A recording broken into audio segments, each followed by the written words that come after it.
Hi guys, Lloyd from Bizzfo.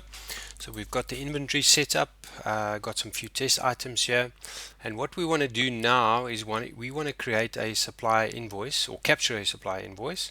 And how do we do that? So I love double clicking a product which brings up this screen, but it's the same one as just clicking on the screen as well. This button. Once we're on this button, the screen is split into three sections. So we want to be on the left hand section. Let's call it Pick and Pay. Credit is no, and select the date.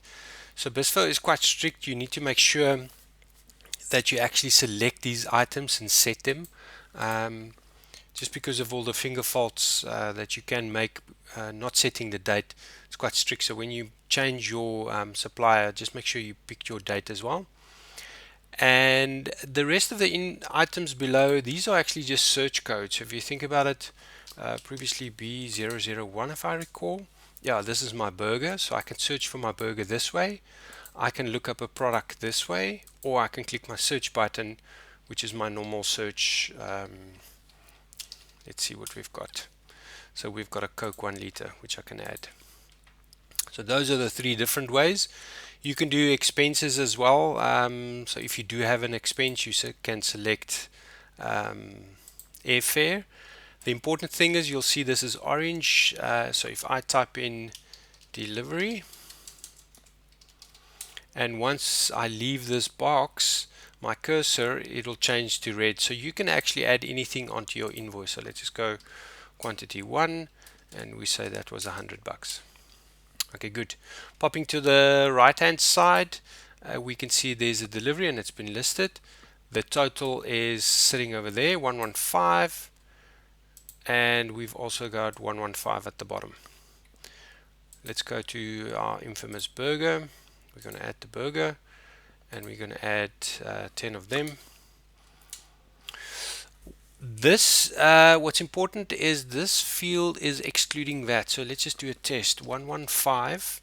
If I push this little button with the current video, the setting is the VAT is set to 15%. So if I click on that, you can see it takes it out. So some suppliers might give you an invoice with VAT, others not. So you can just click that, and that takes the VAT out for you.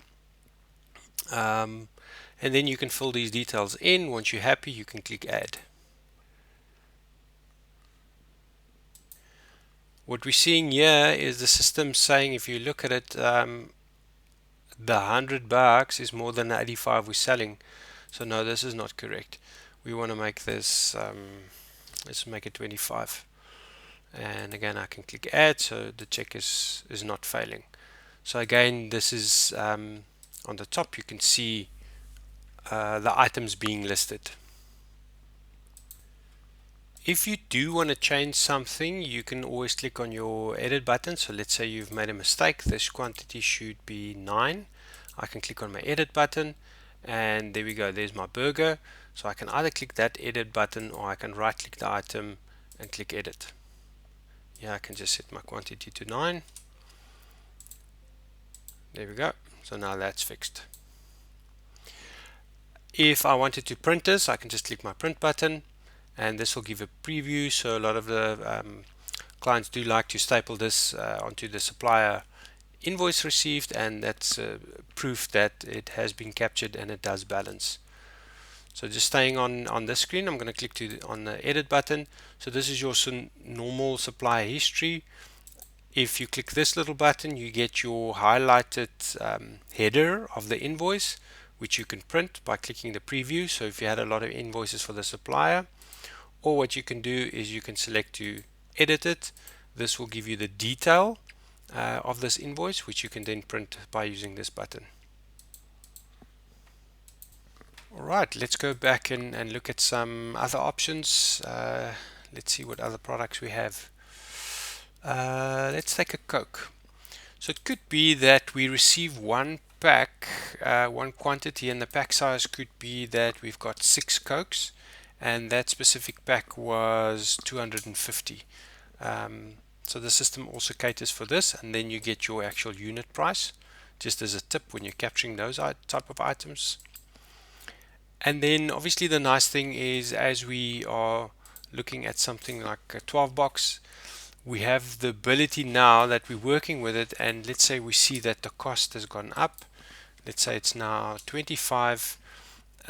We can see what the GP is, and if we would like to have a 45% GP, I can simply change that.